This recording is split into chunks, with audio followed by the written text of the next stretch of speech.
দলের চেয়ে ক্রিকেটারদের ব্যক্তিগত মাইল ফলক বেশি গুরুত্ব বহন করে না বলে জানান অধিনায়ক নাজমুল হোসেন শান্ত। গল টেস্টে 2 ইনিংসে সেঞ্চুরি হাঁকানো সাদা পোশাকের টাইগার অধিনায়ক পাশে দাঁড়ালেন মুশফিকুর রহিমের। যদিও গুঞ্জন আছে কলম্বো টেস্টের পরই ক্যাপ্টেন্সি ছেড়ে দিতে পারেন শান্ত, তবে এই বিষয়ে কোনো কিছু পরিষ্কার করেননি তিনি। শ্রীলঙ্কা থেকে বিস্তারিত জানাচ্ছেন আশিক সারোয়ার। গল টেস্টের 2 ইনিংসেই সেঞ্চুরি করলেও শান্তকে নিয়ে সমালোচনার শেষ নেই। টাইগার ক্যাপ্টেন নাকি ব্যক্তিগত মাইলফলকের জন্যই খেলেছেন। এমনকি গল টেস্টের ড্রয়ের পেছনে শান্তদের স্লো ব্যাটিংকেও অনেকেই দায়ী করছেন।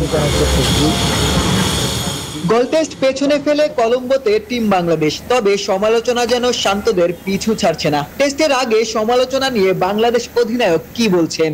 শোনা যাচ্ছিল যে এরকম আমরা হয়তো জিততে পারতাম বা কিছু ইন্ডিভিজুয়াল মাইলস্টোনের ব্যাপার ছিল। মুশিফার কথা এখানে অনেক জায়গায় আসছে, আমারও কিছু জায়গায় কথা আসছে। মনে হয় না যে ইন্ডিভিজুয়ালি কেউ কোনো মাইলস্টোনের জন্য এই ড্রেসিং রুম অ্যাটলিস্ট খেলে। এতটুকু আমি একটু শিওরিটিটা দিয়ে দিলাম। অভিজ্ঞ ব্যাটার মুশফিকুর রহিমকে নিয়েও একই অভিযোগ। গল টেস্টের 5ম দিনে মুশফিকও মন্থর ব্যাটিং করেছিলেন, তবে ব্যক্তিগত 50-এর আগে দ্রুত রান নিতে গিয়েই আউট হয়ে যান। তখনই প্রশ্ন ওঠে, অভিজ্ঞ এই ব্যাটার কি ব্যক্তিগত মাইলফলকের পেছনেই ছুটেছেন?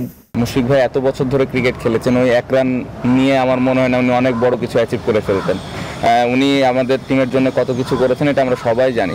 এদিকে আলোচনার তুঙ্গে নাজমুল হোসেন শান্তর টেস্ট অধিনায়কত্ব। অভিমানেই নাকি বাংলাদেশ ক্যাপ্টেন দায়িত্ব ছেড়ে দিচ্ছেন। সত্যিই কি তাই? শান্ত কি বলছেন? টেস্ট ম্যাচটা ভালোভাবে খেলতে চাই, টেস্ট ম্যাচটাতে ভালোভাবে কন্ট্রিবিউট করতে চাই অ্যাজ এ ক্যাপ্টেন হিসেবে, অ্যাজ এ ব্যাটার হিসেবে। বাট এই মুহূর্তে আলোচনার জায়গায় থাকে। প্রশ্ন এড়িয়ে গেলেও বিষয়টি যে আলোচনায় শান্ত তা স্বীকার করলেন। হয়তো কলম্বো টেস্টের পরই ক্যাপ্টেন্সি ছেড়ে দিতে পারেন, তবে তার আগে দ্বিতীয় টেস্টেই মনোযোগ রাখতে চান। কলম্বোর সিংহলিজ ক্রিকেট ক্লাবে বাংলাদেশ দল প্রথম দিনের অনুশীলন সেরেছে। শান্ত মুশফিকরা কঠোর পরিশ্রম করেছেন। এ মাঠে কেবল মুশফিকেরই খেলার অভিজ্ঞতা রয়েছে। তিনি হয়তো সেই অভিজ্ঞতাই কাজে লাগাতে চাইবেন। সকল সমালোচনা পেছনে ফেলে মুশফিকরা দলের জয়ে অবদান রাখতে চাইবেন। কলম্বো থেকে আশিক সারোয়ার, নিউজ 24, শ্রীলঙ্কা।